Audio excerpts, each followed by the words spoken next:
Olá, seja bem-vindo aos vídeos que eu estou produzindo relacionados a citações e referências em trabalhos acadêmicos. Eu sou o professor Jorge Luiz Costa e tenho usado para produzir esse material o meu convívio, a minha relação com os alunos da graduação, de especialização e pós-graduação. É muito comum entre os alunos algumas dúvidas relacionadas a esse assunto, né? Citações e referências, como construir as citações, como fazer as referências, e até mesmo quando a gente vai trabalhar como pareceristas de trabalhos e pareceristas de revistas, a gente encontra aí vários erros que são simples, mas que persistem aí já por algum tempo. Então, isso me incentivou a produzir essa série de vídeos e tratar deste assunto. Bom, quais são os objetivos deste vídeo? Bom, ao final deste vídeo, você deverá ser capaz de diferenciar as situações em que cópia, e aí eu estou colocando entre aspas porque eu estou usando cópia no senso comum, tá? É proibida daquela em que ela é permitida. Listar alguns argumentos a favor das citações, identificar as normas da ABNT referentes às citações e às referências bibliográficas e entender algumas situações que normalmente geram dúvidas nas produções acadêmicas relacionadas às citações e às referências bibliográficas. Essa ideia do cópia que eu deixei aqui entre aspas, eu vou trabalhar neste vídeo, nesta apresentação, com a ideia de cópia no senso comum mesmo, daquele de pegar um trecho de um trabalho e trazer para o meu trabalho que eu estou construindo. Então, nesse sentido, é a cópia, seja ela com referência, sem referência, para a gente poder partir desta ideia e ir desenvolvendo os assuntos desses dois aí, que é citações e referências bibliográficas, tá bom? A inserção de citações e referências em um texto acadêmico é fundamental, pois respeita princípios éticos, a propriedade intelectual e não infringe princípios legais relativos ao plágio e à cópia. Então essa citação eu tirei deste trabalho, né, Curado, Souza e Madeira, 2007. Então o que é importante trazer aqui? É que todas as vezes que eu faço uma cópia e trago para o meu trabalho e não faço a citação como citação e aí referenciada, né, eu estou infringindo questões éticas e legais. Então isso é importante para que a gente comece a estudar e a perceber a importância deste assunto. E aí vem sempre a primeira pergunta, que é uma pergunta muito comum entre os alunos, que eles às vezes chegam com uma ideia um tanto equivocada e ficam com essa pergunta até que alguém chega e fala para um professor: mas copiar texto é proibido? E aí a resposta é: depende de como você está fazendo esta cópia. Então vamos ver aqui. O que é proibido em termos de cópia? Bom, copiar e não dar créditos. Então eu vou lá, estou produzindo um trabalho que o professor me pediu aqui da minha disciplina. Vou dar como exemplo. Então aqui, informática na educação. Aí eu vou lá, pego um texto, um livro, leio um parágrafo e acho um parágrafo muito legal. Aí eu copio aquele parágrafo no meu trabalho e não coloco de onde eu tirei e nem quem foi o autor daquele pedaço de texto que eu trouxe para o meu. Isto é proibido. Então isso daí é uma cópia, um plágio, né? Mesmo que seja... Plágio tem outras caracterizações, mas eu estou usando aqui bem próximo do senso comum, estou plagiando alguém. Então, eu fiz uma cópia e não fiz a referência de onde eu tirei. Tá? Isso é proibido dentro do contexto acadêmico. copiar o texto como uma resposta a uma pergunta. Isso acontece com muita frequência. Nas disciplinas de graduação, por exemplo, é comum a gente estudar um texto, apresentar um texto, discutir e depois trazer uma pergunta. Bom, faça uma explicação ou redija uma explicação de como usar a informática na sala de aula, por exemplo.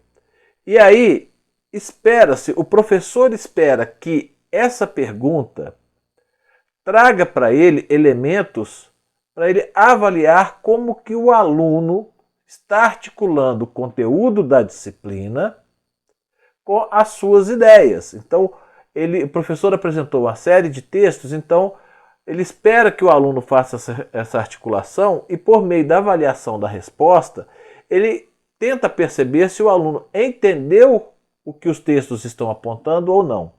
É muito comum, a gente faz a pergunta e o aluno vai para a internet, acha em algum site um texto que casa com a pergunta que o professor fez. E aí ele traz, copia e cola como a sua resposta.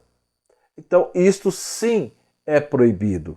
É proibido não tanto no sentido ético ou legal, mas também na questão do ponto de que o professor quer saber o que o aluno é capaz de articular das suas ideias com os textos. E quando ele traz a ideia ou o trabalho de uma outra pessoa, isso o professor não vai conseguir avaliar se ele vai precisar aprofundar mais, voltar no assunto. Então é nesse sentido que é proibido. E lógico, se ele não faz a referência, caímos no tópico anterior, que é copiar sem dar créditos.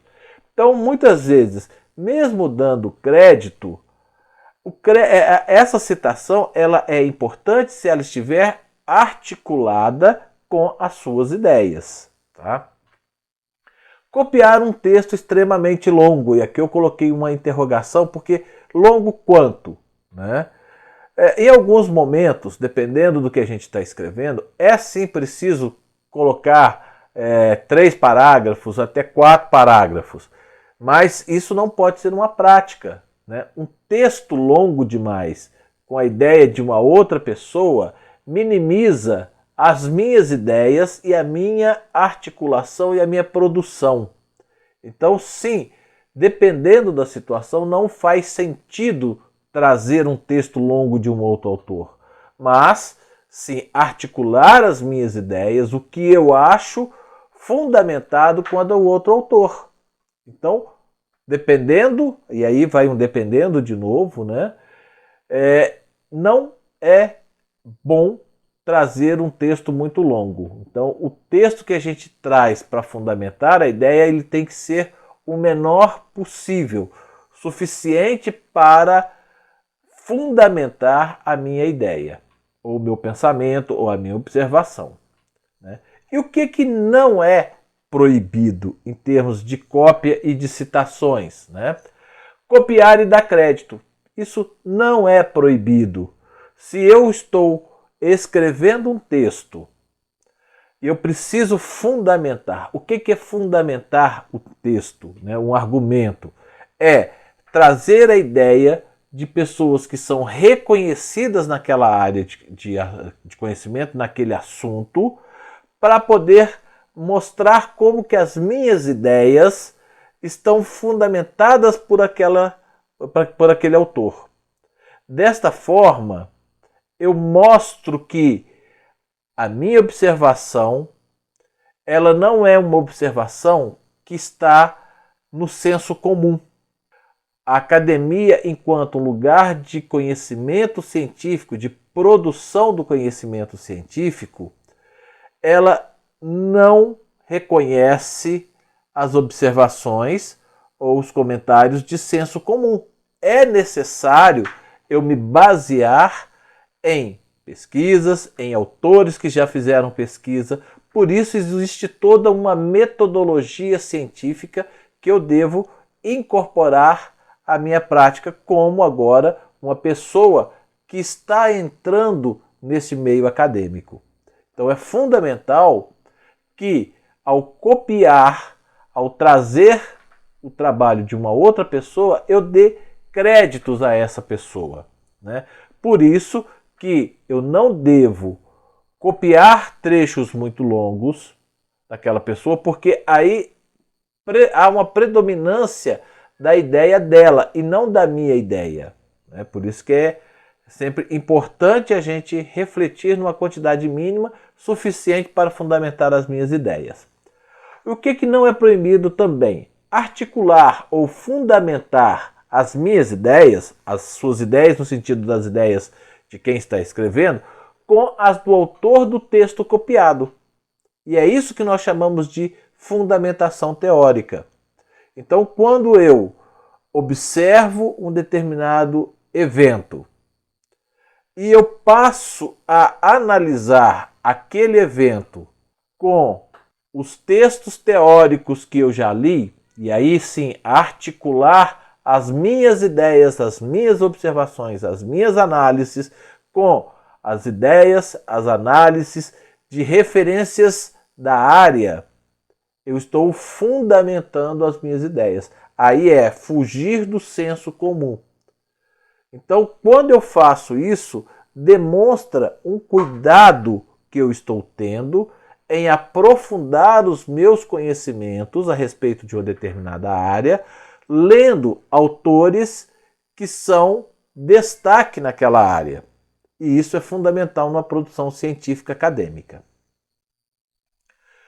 Quantas linhas eu posso copiar do texto de terceiros? Essa é também uma pergunta muito comum, né? Os alunos chegam assim, poxa, mas eu posso copiar lá 2 páginas? Não, não pode. Não pode copiar tanto texto. Mas quantas linhas eu posso? Não existe um número definido. Não há um consenso, não há um lugar que fale a quantidade, né? O trecho copiado deve ser suficiente para fundamentar a sua ideia. Então eu devo procurar naquele artigo, naquele livro, aquele trecho específico que eu vou utilizar, né? E não trazer o livro todo, o artigo inteiro para minha produção, não é? Agora, a quantidade de texto que eu trago para o meu trabalho, ele é sim normatizado. Então, ele pode ser um trecho curto, e aí nós identificamos como citação direta curta. Se eu copio o trecho exatamente como o autor escreveu, então isso é uma citação direta curta, de até 3 linhas. Ou então, eu posso copiar um trecho longo, que aí nós identificamos como uma citação direta longa, com mais de 3 linhas. Então são essas duas, nas quais eu tenho uma cópia direta do texto de um outro autor. Agora, além desses 2 tipos, deve-se considerar ainda a referência, a ideia ou o conceito de um outro autor. Aí, neste caso, nós identificamos como sendo uma citação indireta. Então, veja, quando eu vou escrever um texto, eu posso fazer 3 tipos de citações.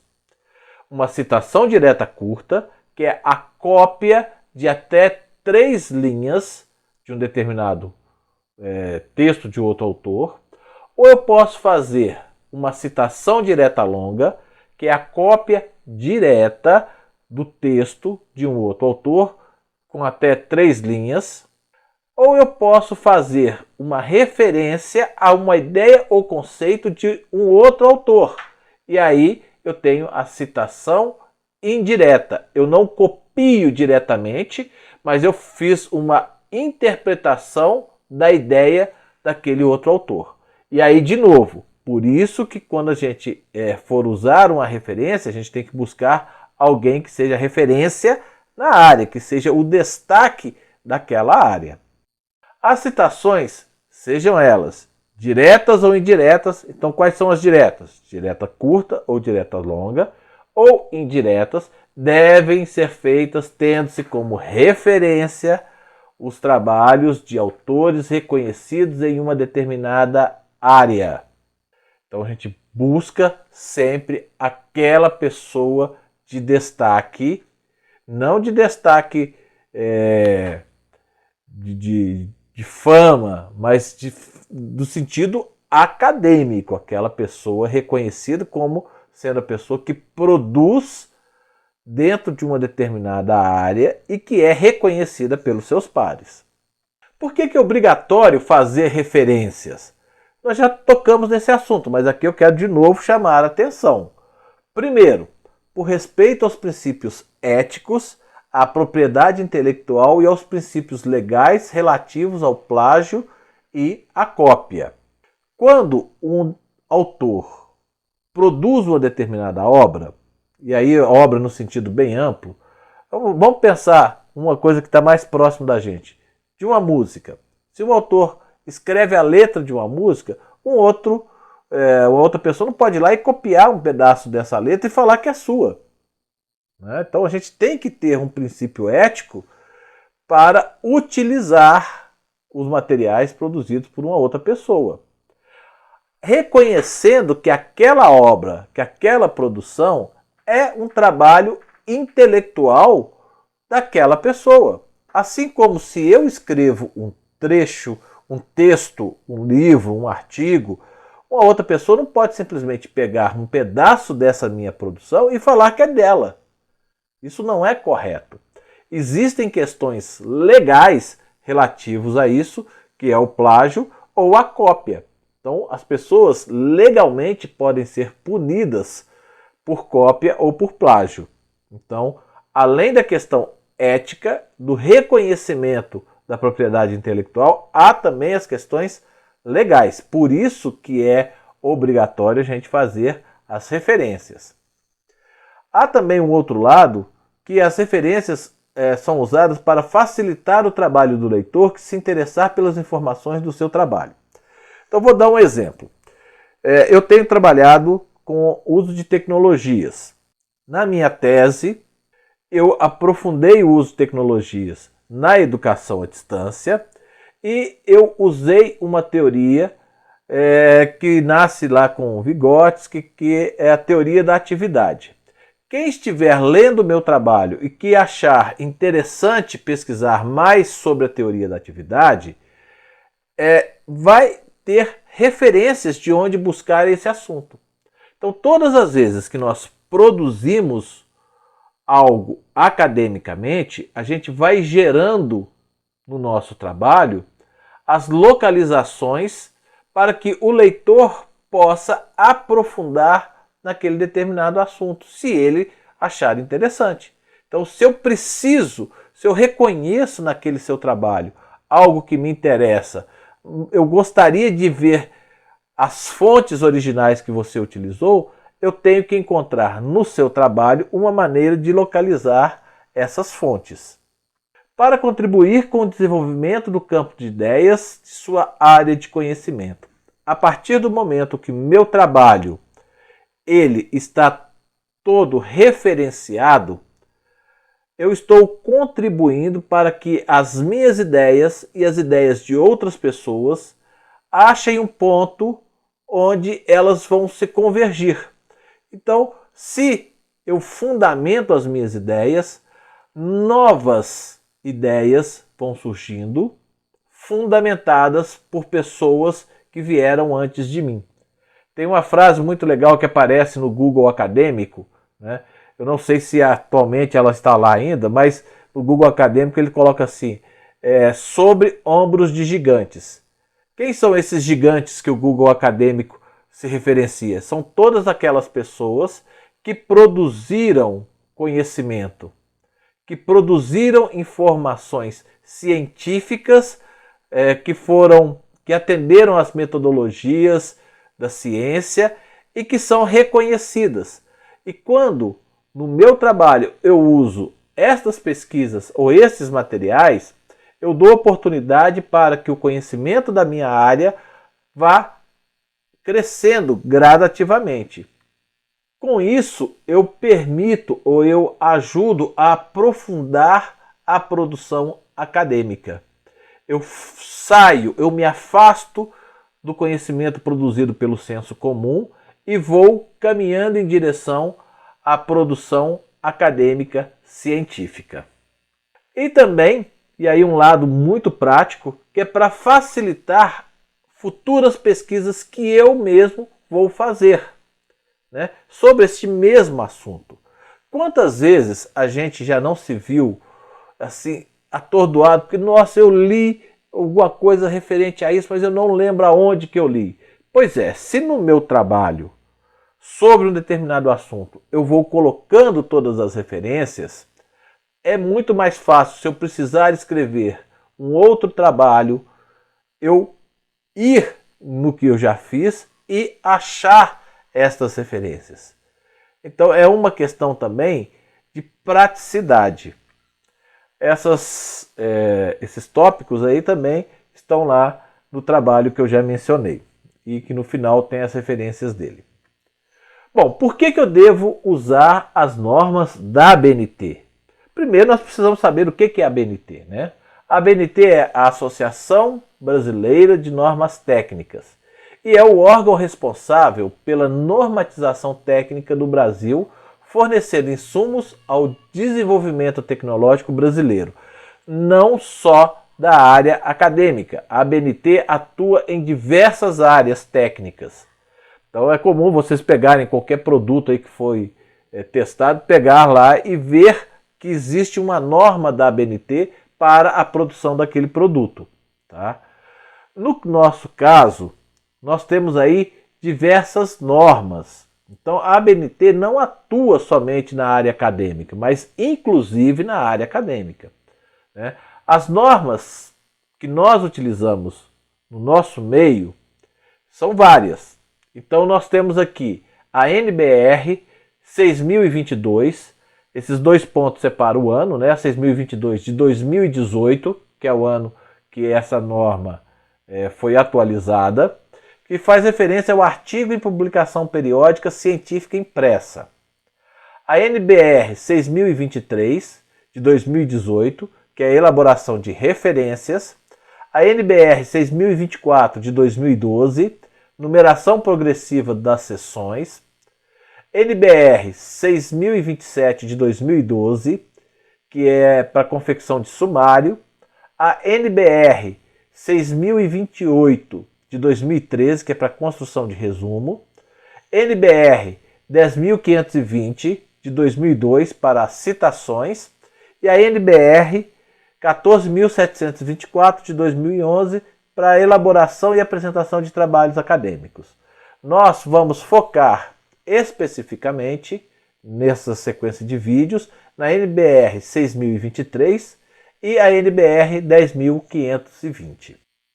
Na UFOP, há um guia de normalização bibliográfica de trabalhos acadêmicos, que foi escrito pelo Sistema de Bibliotecas e Informação SISBIN.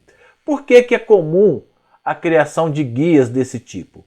Porque as normas da ABNT, elas não são gratuitas, você precisa adquirir, comprar essas normas.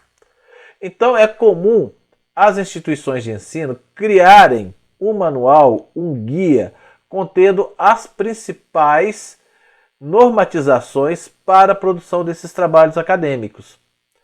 Com isso, esses guias podem ajudar os alunos na hora de fazerem os seus trabalhos. Tá? Agora, além desse guia, as pessoas cadastradas na minha UFOP, então aquelas pessoas que são professores e alunos, né, elas podem acessar as normas da ABNT por meio de um convênio que a UFOP fez com essa instituição. Eu acredito que outras instituições públicas também devem ter um convênio similar.